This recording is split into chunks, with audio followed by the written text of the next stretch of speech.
United free for liberty, together we'll always stand.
Extend the greetings of His Majesty Ronald Mwenda Mutebi to His Majesty King Mswati III. With greetings we hope you relay to His Majesty when you get back home. The King told me to inform you that the Kingdom of Eswatini is a brother kingdom to the Kingdom of Uganda, and the King of Eswatini Kingdom is his brother.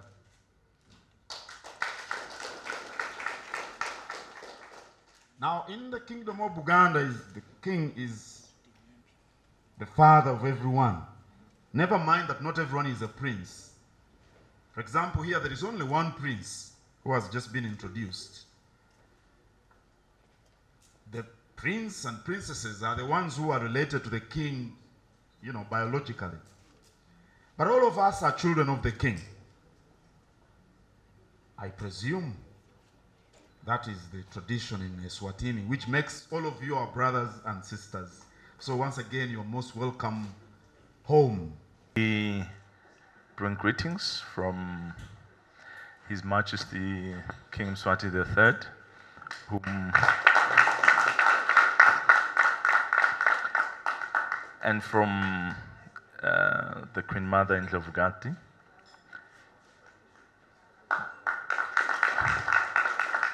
When we were about to set out to visit Uganda, I was pleasantly surprised to know or to discover how much, you know, our leaders back in Eswatini are familiar, you know, with the country Uganda. And so we do bring warm greetings from them, and we certainly would take your greetings and your well wishes back to His Majesty the King as we return back home. I do want to express our appreciation for the warm welcome and the hospitable stay that we have experienced since we came to Uganda, and we really appreciate, you know, that which has been extended to us. We have been treated, you know, very well since we came here. We also are happy to have been part of the very important meetings that we came here to attend. You know, the NAM conference and the G77 plus China. I think part of the issues that the Honorable Prime Minister here was discussing actually resonated as well from the discussions that we had, that of deepening cooperation and also making sure that nobody is left behind. We want to appreciate the rich history that the Prime Minister has shared with us here. It's fascinating how similar, we are as a people. In Eswatini, we clearly are blessed, have been blessed. We have maintained our monarchy. So we are from a kingdom, and our monarchy is actually the head of state. So he's the head of state, and we are in a state where we are evolving in terms of our governance system. So the king is up there, who's the head of state, and then we have the government that is elected by the people. We have the prime minister that is appointed, by the king, and everything works very well for us. That is why we are the most stable and peaceful country, in Southern Africa. And so we love our monarchy. We love who we are when we handle that with care, because we know that others who have lost it would really love to be where we are at. We want to again say thank you, Honorable Prime Minister, and we look forward, as you have stated, that you will be visiting the country. We look forward to welcoming you back in the Kingdom of Eswatini, and we will certainly convey the message that you will be coming, convey the message to His Majesty the King, who's the head of state. Otherwise, we have the delegation here, and we also want to thank the representatives of the kingdom here in Uganda, and the ambassadors of Uganda, to the country. One thing that I wanted to say with regards to Uganda, as influential in Uganda, is that if there is anything that Africans must fight to keep, it is peace. It is extremely important. There are things that we compromise, there are things that we have to let go, but one thing that we must not compromise about, it is peace. This century is a century for Africa, and we must do everything we can to make sure that we seize this opportunity, to make sure that Africa takes the lead of the world again. I wish to thank you. I congratulate Prime Minister Russell Dlamini upon his appointment to the high office in the kingdom. I wish you success in your endeavors. Being a prime minister is a challenging job anywhere in the world, but it's for a reason that you are the one in charge of that office. So we've got no doubt that your tenure will bear fruits.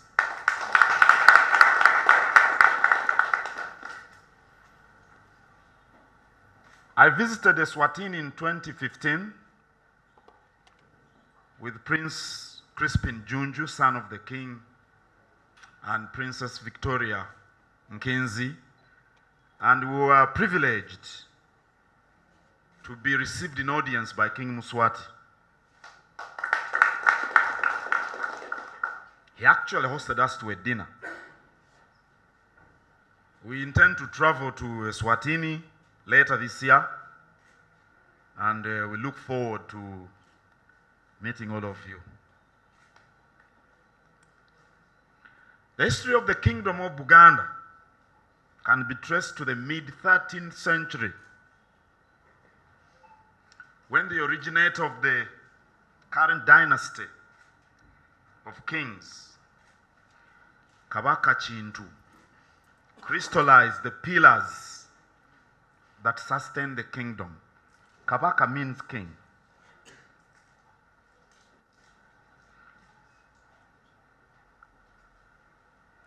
The time when the kingdom was established seems to coincide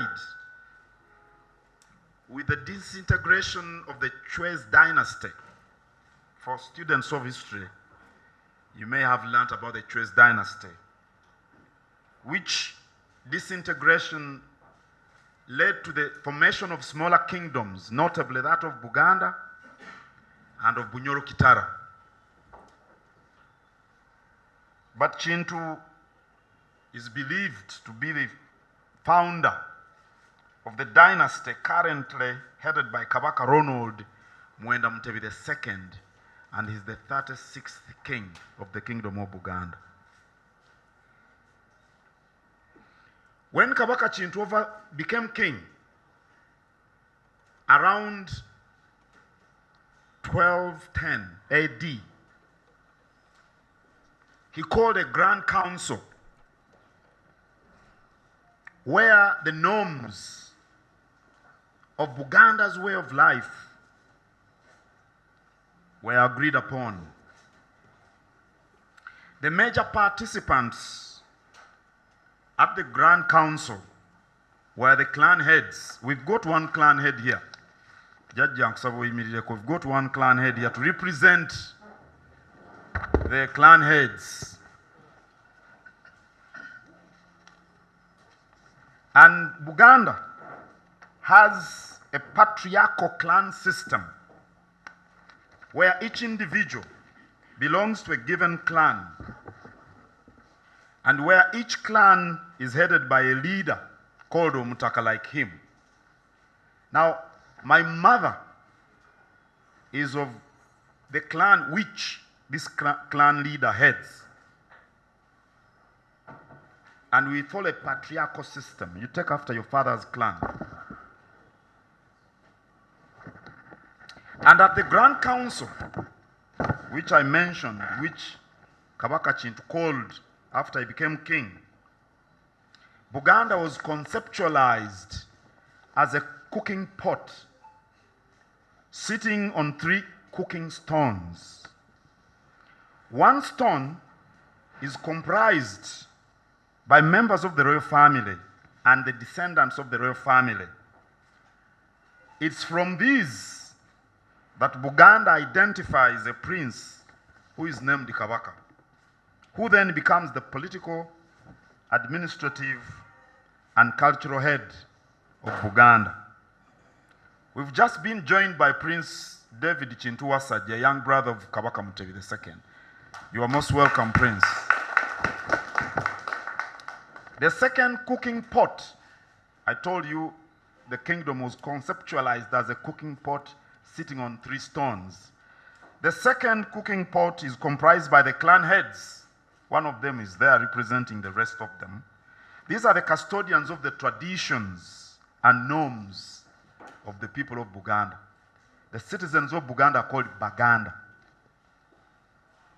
The third cooking stone is comprised by the entire population of Buganda, the members of the different clans, all of us. And it is from these people, usually referred to as Abazukuru, or the grandchildren of the clan heads, from whom administrators of the kingdom are picked. Administrators of the kingdom like me, like them, the ministers in the Kabaka's government. That is for that reason, in Buganda, the Katikiro, or prime minister, can neither be a royal nor a clan head. And these norms were concretized at the Grand Council. The place is called Nono. It's our unwritten constitution.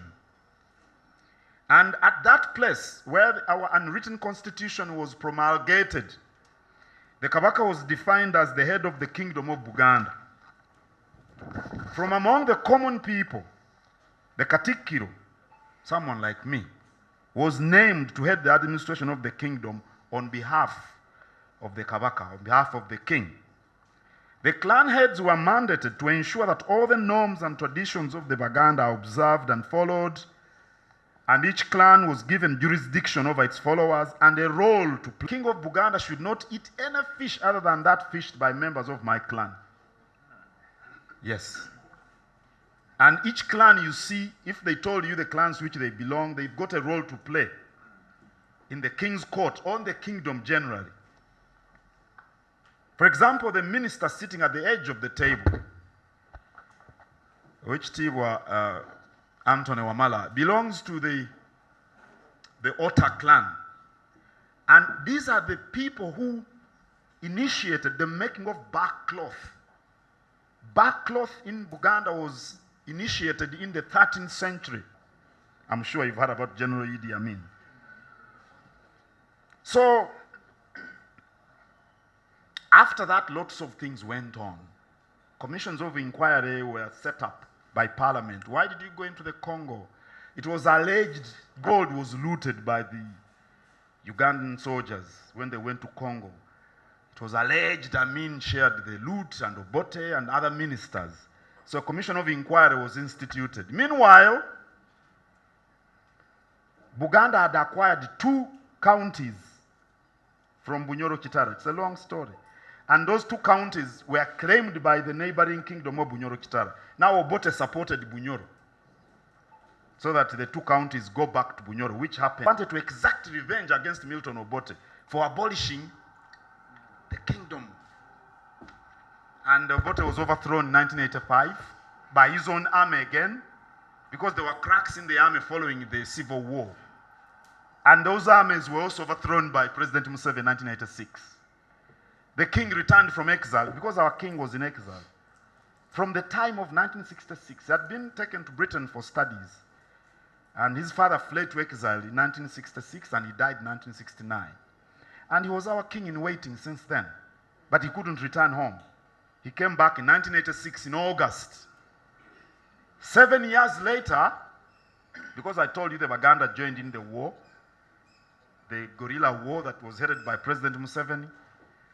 So we were in constant talks with the government for the restitution of the kings of the kingdom. That happened in 1993, when the laws were changed. And here we are receiving you as the kingdom of Uganda. The brief history I mentioned shows you that the formation of Uganda, was largely because of the existence of the kingdom of Uganda. So if Uganda were a company, for example, then the kingdom of Uganda would be a major shareholder. So we love Uganda. We love all of Uganda. We love it very much. But that doesn't diminish our attachment to our heritage. We normally refer to the analogy of the peacock bird. The peacock bird has got different colors, different sizes of colors of feathers. When you bring them together, you get a beautiful bird. That's how we see Uganda, actually, as the peacock bird. The analogy of the rainbow nation in South Africa, I think that brings it closer home. So we look forward to learning a lot from you, interacting with you, working with you.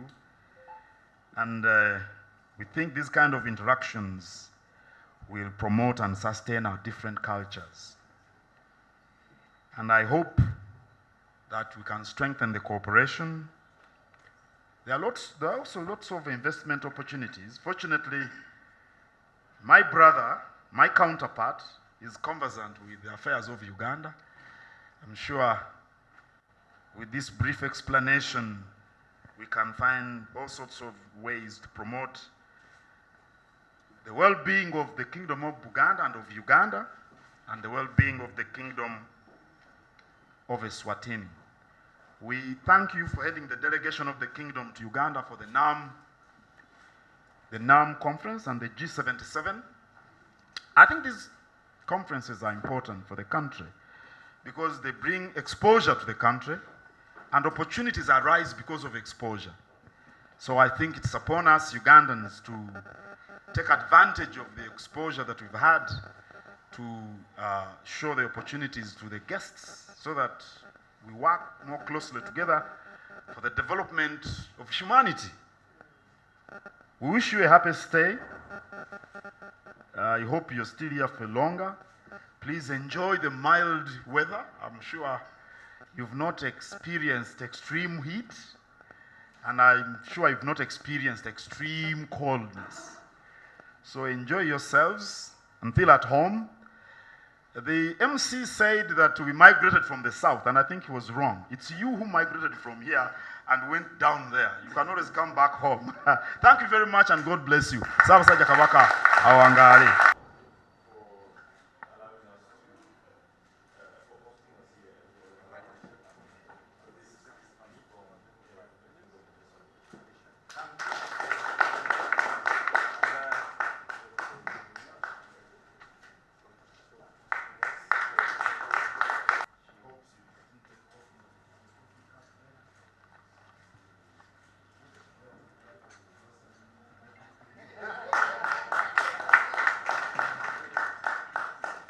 My wife.